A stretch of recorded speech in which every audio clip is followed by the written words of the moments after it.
Yo mes petits shinobi, c'est Cléco, comme vous pouvez le voir à l'écran, on va faire une review de la saison 4 de My Hero Academia. Donc cette saison 4, elle s'est terminée à peu près il y a une semaine, donc j'ai décidé de vous faire une petite review, voilà. Cette saison de My Hero Academia est divisée en deux arcs, et on ne va pas se mentir, le premier arc est bien plus cool que le deuxième. Après ça c'est mon avis. La première partie parvint à nous faire monter la hype en nous annonçant que certains héros vont peut-être perdre leur alter. La seconde partie réactive le mode Teen Movie pour permettre aux personnages de décompresser. Les deux derniers épisodes annoncent le genre de méga bagarre qu'on verra dans la saison 5. À la fin de la troisième saison, après le départ à la retraite d'All Might, on nous présentait le principal antagoniste de cette saison 4, j'ai nommé Overhaul. Ce sociopathe misophobe à la tête d'un groupe de yakuza cherche à purifier le monde en le débarrassant des haltères. Et le problème, c'est qu'il a trouvé un moyen de le faire. Donc, grâce à l'ADN d'une petite fille de 6 ans, j'ai nommé Eri. Les intentions de Shizaki, donc Overhaul, vont provoquer une guerre entre les héros et les yakuza. Un affrontement auquel vont participer plusieurs élèves de Yue, dont notre cher Izuku Midoriya, alias Deku. Le plan des héros pour foncer dans la cachette d'Overhaul. Alors ils n'avaient pas vraiment préparé de plan, donc c'était genre étape 1, on fonce dans le tas, étape 2, on verra ce qu'il advient. Donc, ils étaient vraiment pas préparés. En plus, il y avait donc des héros et ils étaient munis de la police et d'un mandat. Donc, voilà, c'était pour sauver la petite Eri des griffes de Overhaul. Car certes, les héros veulent arrêter Overhaul et mettre la main sur sa drogue qui détruit les haltères, mais la priorité d'Izuku et de son camarade Mirio est de sauver Eri-chan. Ils considèrent de ne pas pouvoir se considérer comme des héros s'ils ne parviennent pas à venir au secours d'une enfant innocente. L'arc est généreux en affrontement, mais passons directement au combat contre le boss. Mirio, alias Lemillion, se jette en premier dans la gueule du loup et se bat admirablement bien. Hélas, le héros en herbe est privé de ses pouvoirs en plein milieu du combat, mais il n'abandonne pas pour autant. Mirio se bat pour défendre Eri jusqu'à l'arrivée d'Izuku, Eraserhead et son mentor Night Eyes. Overhaul et ses sbires se débarrassent vite d'Eraserhead. Sir Eyes, héros légendaire et ancien acolyte d'All Might, s'attaque seul à Overhaul, donc il perd. Tout repose désormais sur Deku. Notre cher Deku, qui ne maîtrise que 10% de sa puissance, essaie tant bien que mal de défaire un adversaire super cheaté, mais il n'y parviendra pas tout seul, même en montant à 20%. Et là, l'objectif n'est plus de sauver Eri. Il s'agit de s'assurer que tous les héros sortent vivants du repère des méchants. Eri possède un alter qui lui permet de rembobiner les êtres vivants. Et c'est précisément grâce à ça que Deku va pouvoir déchaîner toute sa puissance. Le One for All à 100%. Et cela n'a rien de nouveau. Mais ça reste surprenant de voir un héros tirer profit de la personne qu'il est venu secourir pour vaincre le méchant. Ouais, bon, là j'avoue. Après un combat épique, spectaculaire et émouvant qui oppose héroïsme, démence, après la mort d'un personnage qui est une première pour la série, les protagonistes ont peut-être besoin d'être décompressés. Et là, vu qu'on s'ennuie, les événements n'ont pas tous l'air importants, on a l'impression d'avoir droit à un arc filier. Et pourtant, ce chapitre du manga existe bel et bien. On y découvre Gentle Criminal, un antagoniste pas si méchant, qui reviendra probablement.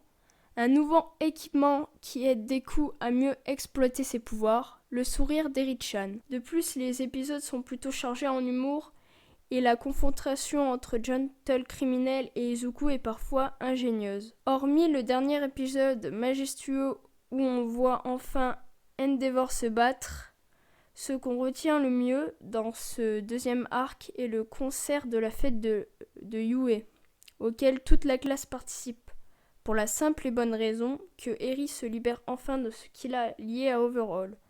Elle émerge des ténèbres et apprend enfin à sourire. Car en effet, Izuku se donne pour objectif de lui réapprendre à être heureux, et à être tout simplement une enfant de 6 ans. Cet objectif devient presque plus important que son sauvetage. Arrive enfin la fameuse fête du lycée, la séquence du concert parvient à être émouvante, en particulier lorsqu'on lit la joie sur le visage d'Eri, qui se lie aux paroles de la chanson Kyoko. Donc là maintenant on va revenir sur le personnage, le combat entre Izuku Gentle Criminal. Le combat avec Izuku et Gentle Criminal, c'était vraiment fort parce qu'en fait, Gentle Criminal, il faut savoir que il aspirait à être héros, sauf que du coup, il a échoué beaucoup de fois au test et on lui a dit qu'il faudrait mieux qu'il fasse autre chose et tout. Et il est devenu, un petit peu space. En gros, il a commencé à faire des vidéos sur internet pour se faire remarquer et en fait c'était des vidéos, il faisait des actes malveillants mais c'était pas vraiment c'était pas un méchant comme Overhaul en fait, c'était vraiment on peut le qualifier de méchant mais de gentil méchant on va dire. D'ailleurs son combat contre Izuku, on apprend que l'alter de Gentle Criminal c'est rebondissement, genre tout ce qui va toucher et tout, il va pouvoir tout faire rebondir et ça va être très très compliqué pour Izuku de pouvoir tirer parti de sa force parce que quand il va faire des jets d'air on va dire avec son nouvel équipement, ça va lui retomber dessus parce que forcément Gentle Criminal aura disposé des espèces de rebonds dans l'air et Izuku est obligé de les mémoriser pour pas se prendre le jet qu'il lance. Donc c'est comme ça qu'il va arriver à gagner. Et à savoir qu'avec Gentle Criminal, il y a tout simplement Love Lover ou La Brava, comme vous voulez. Et l'alter de La Brava, c'est pouvoir de l'amour. Et sa puissance, elle augmente de 200 à Gentle Criminal. Mais Izuku, il arrive quand même à les battre, bref. Ils se font interpeller. Et Gentle Criminal, il défend Love Lover, c'est-à-dire qu'il prend tout en charge, donc bien sûr il l'arrête, parce que ce qu'il voulait faire c'était s'introduire à Yue en fait. C'était pas super méchant, mais bon, s'il s'introduisait à Yue, la fête était annulée. Si la fête est annulée, on n'aurait jamais vu le sourire de Eri-chan, donc bon, après voilà, fallait choisir. Donc Izuku a choisi, donc il l'a arrêté. Et pour cet épisode-là, moi j'étais plutôt du côté de Gentle. Ça m'a fait vraiment mal en fait pour lui parce que tout ce qu'il voulait c'était juste finalement prouver qu'il existe en quelque sorte. Et du coup voilà, donc Izuku c'est maintenant faire un nouveau... maîtriser un petit peu plus son pouvoir. Donc avec son nouvel équipement il peut jeter des bourrasques d'air. Donc ça doit faire quand même un petit peu mal tu vois.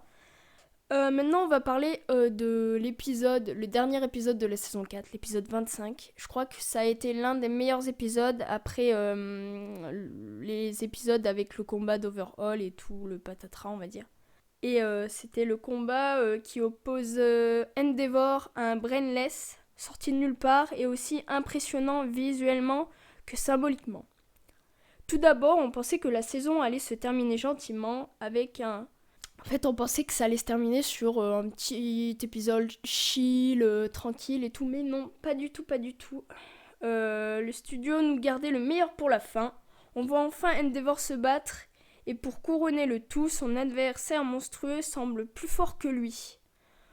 Vous vous souvenez certainement de Pantin appelé Brainless, introduit dans la saison 2. Eh bien, ce Brainless peut parler et a l'air de chercher à vaincre le plus fort. Il est le reflet de ce qu'était Endeavor avant de devenir le héros numéro 1. Endeavor doit tuer une bonne fois pour toutes cette part de lui.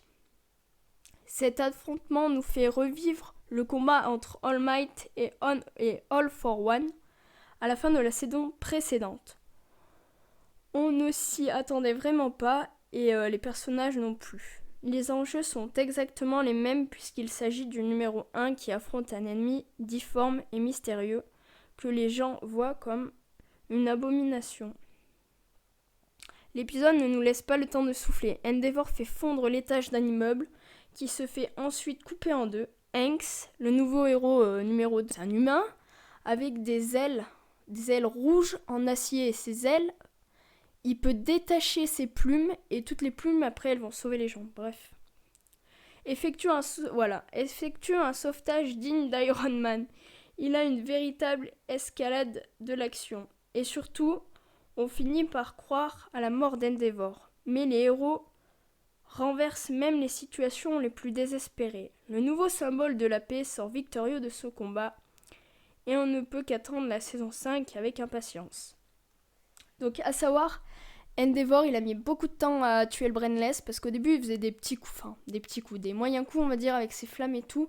Il était en train de surchauffer le Brainless, il voyait qu'il était vraiment trop fort. Donc le Brainless, il balançait Endeavor dans les immeubles et tout. Et le pire, c'est que Deku et ses amis, et surtout Todoroki Shoto, regardaient à la télé ce qui se passait. Et là, il a compris qu'il tenait quand même un petit peu à son père. Ce qui fait que, en fait, il avait grave peur pour lui. Il était méga stressé, méga angoissé. Et il essayait de lui donner du courage à travers l'écran. Il lui disait qu'il le voyait, qu'il fallait qu'il passe à l'action, qu'il fallait vraiment qu'il se mette à fond. Et puis après, Endeavor, il s'envole tout en haut, il prend le Brainless avec lui. Il lui explique, même si le Brainless, je pense qu'il s'en foutait un petit peu, mais c'était pour nous, il lui explique que le Brainless lui fait penser, quand je viens de vous dire, à lui, quand il a maltraité ses enfants, quand il a maltraité sa femme et tout. Et c'est à ce moment-là qu'il donne toute sa puissance, et il finit par dire que, bien sûr on comprend pas tout de suite, mais il dit « Je n'ai jamais aimé la phrase de cette école. » Et on dit « Mais de quoi il parle ?» Et puis après je fais « Mais de Yue ?» Et puis là il crie « Plus ultra !» Et là tout explose, vraiment, genre tout explose. On voit même pas, les immeubles ils sont à moitié cramés, tout, c'était hyper chaud. Et là on le voit redescendre, il est à genoux et il lève le poing. C'était la pose de la victoire, il avait gagné, il l'avait défoncé. Et là Shoto, c'est comme si toute la pression relâchait sur lui et tout. Il était en mode pas bien du tout et tout. Il s'en est fait pour son père et tout. Et même ses frères et sœurs, même sa mère sont inquiétés pour Endeavor, vraiment. Donc ça veut dire qu'Endeavor, quand même, il veut changer. Il a tué, entre guillemets, en même temps de tuer le Brainless, il a tué la mauvaise partie qu'il y avait en lui. C'est-à-dire, il a tué l'homme qu'il était autrefois, le mauvais père, le tyran, tout ce que vous voulez. Et avec ça, il va repartir à zéro et il va montrer au monde entier qu'il peut devenir un bon numéro 1, quelqu'un d'aussi, peut-être pas chaleureux, mais de quelqu'un de pas méprisant, qui veut bien faire, et il commence vraiment bien son rôle de numéro 1. Toute la population l'a acclamé, tous les gens qui filmaient l'ont acclamé. Vraiment, c'était le combat, je pense, que j'ai préféré de la saison 4. Même si le combat entre Izuku, Mirio, Overhaul, le sourire de Eri, c'était vraiment incroyable et ça m'a mis la petite larme aux yeux. Mais je pense que moi qui aimais pas forcément Endeavor parce que je le trouvais cruel, franchement, maintenant, je regrette tellement parce que il a plus le mauvais fond, il a changé et je pense qu'il va devenir vraiment un grand héros, même si en puissance il peut pas dépasser All Might. Bref, j'espère que cette petite review de la saison 4 de My Hero Academia vous aura plu. Si c'est le cas, n'hésitez pas à vous abonner, à liker, à commenter. D'ailleurs, tiens, dans l'espace commentaire, dites-moi quel est votre personnage My Hero Academia préféré. Pour ma part, j'en ai plusieurs. J'ai Aizawa Sensei, j'ai du coup Izuku Midoriya, Shoto Todoroki. Et j'aime bien aussi All Might, voilà, les principaux, tu vois. Du coup, je vous dis à très bientôt, mes petits shinobi. Bye!